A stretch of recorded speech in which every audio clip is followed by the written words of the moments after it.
موسیٰ بن انس نے خبر دی اور انہیں حضرت انس بن مالک رضی اللہ عنہ نے کہ نبی کریم صلی اللہ علیہ وسلم نے حضرت ثابت بن قیس رضی اللہ عنہ کو نہیں پایا۔ ایک صحابی رضی اللہ عنہ نے عرض کیا، یا رسول اللہ صلی اللہ علیہ وسلم، میں آپ کے لیے ان کی خبر لاتا ہوں۔ پھر وہ ثابت بن قیس رضی اللہ عنہ کے یہاں آئے، دیکھا کہ وہ گھر میں سر جھکائے بیٹھے ہیں، پوچھا کیا حال ہے؟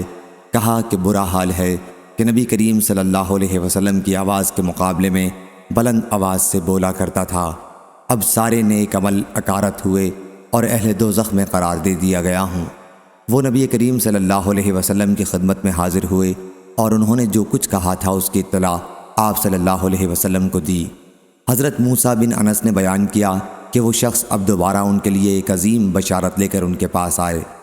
حضور صلی اللہ علیہ وسلم نے فرمایا تھا کہ ان کے پاس جاؤ اور کہو کہ تم اہل دوزخ میں سے نہیں ہو بلکہ تم اہل جنت میں سے ہو۔